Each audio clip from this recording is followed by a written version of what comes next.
Imabong Mitchell Farrell. And I'm Idawan State Robert Smith. Today we are here to give our testimony. While I was sleeping during one of the services on Sunday, I heard in my sleep, I heard you are twins and you're in your 40s. You are not married, that God's will settle. You and your twin, you are over 40 and you are not married. The Lord sent me to tell you, before the end of July, I will settle the two of you. Let those twins receive a rider.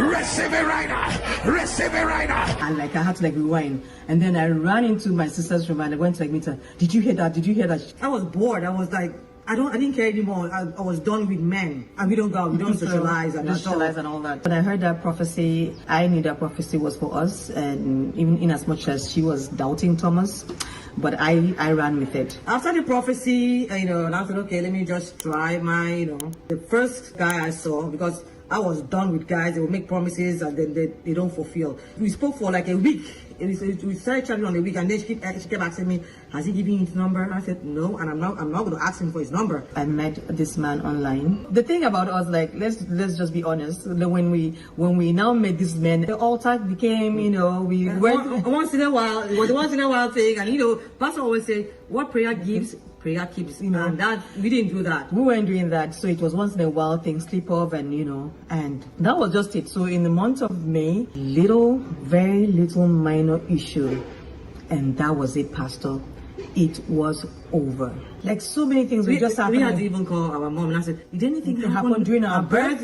Was there any sacrifice that you guys did that they said, oh, you guys must not, whatever relationship you guys go into will not work. So it was like a burden. It was like this yoke that was just hanging over our head that probably will never get married. And at this time, remember, Pastor now said, in your 40s, so I kept reminding God, I'm like, God, I didn't give the prophecy. It was Pastor Jerry that gave the prophecy. And I know, God, you will always honor what your son said. That was just it. And I'm like, God, this December 12, we're turning 50.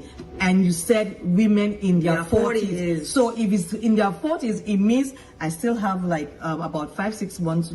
At this point, nothing is happening.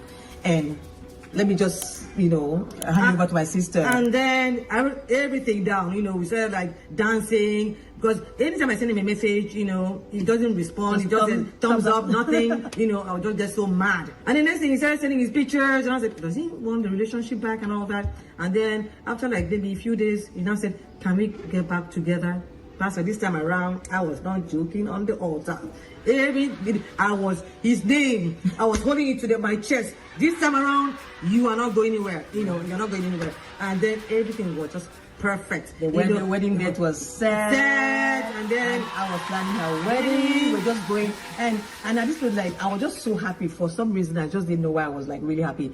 But before Pastor even talked about we're gonna start dancing again, I had started doing that, dancing and just thanking God, for everything. My sister's wedding that is coming up, I was just so happy to be planning. And jokingly, when we went to buy her cake, I told her this one I'm helping you around. Not when it's my turn, you now say that you're feeling weak, you're feeling sick, And we just laughed about it. And one of my friends came visiting, and when she came visiting, she's like, but Idon, what about that your guy? I'm like, please, just keep it at one side. I'm not interested. She's like, no, life is spiritual. Something must have gone wrong, that I should just send me a message. So I said, okay. I sent him a message, and so in the morning, I woke up to a reply. He now said something very shocking, even when I still think about it, it gives me goosebumps. He said, guess what happened? I came into the kitchen, and on my kitchen counter, I found 2 pieces of paper. I looked around know how this paper got here. And while he was still trying to digest that, my message now came in. He was like, no, this is not a coincidence. And then he heard in his spirit, it is time. So that's what he now wrote. And Pastor, that's how we started talking. And then he now said to me, oh, I'm coming to see you in July because I'm going to start work in September. And I'm like, so in my mind, I'm like, okay, we just started talking. So it means he's talking about next year, July. He was like, no, this July, I'm coming to see you. I'm coming to finish what we started. I was like, okay, Pastor, that's how it's hard to just process. So my sister's wedding boom, happened It was gloriously. like 6 weeks apart. 6 weeks apart and everything. She got married. I got married July. My parents are 13th. happy. My parents are both Alive. and my dad is 87, and he was still strong. And you're gonna see a picture of my dad walking us, both of us, down the aisle. And her marriage happened in June. Mine happened in July. Sisters, if you're believing God for a husband, like you see this altar, there is fire on this altar. And we got the best men. They adore us. Like they worship the Pastor, ground. let me tell you something. When we got married, one night he now tapped me in the middle of the night, and I said, "Is everything okay? You're the best wife. God gave me a good wife." And I said, "Okay, you should have told me this in the morning." The same thing with me, Pastor. Like when you were I got so emotional when he told me that. I thought life was over for me. I thought nothing good would ever come into my life, and God decided to honor him.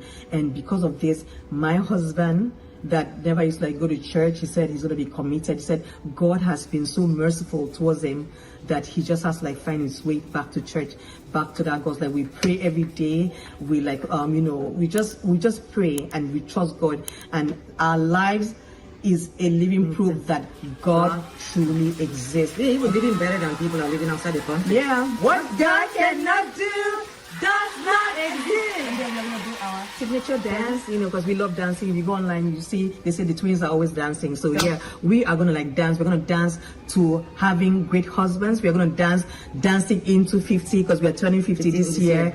And God has been amazing. Pastor Jerry, people say the oil on your head will never run, like the river, the ocean, the sea, the Pacific Ocean. Yeah, your life is a living testimony. So this is from the twins. What God cannot do does not exist. NSPPD celebrate our God. Celebrate.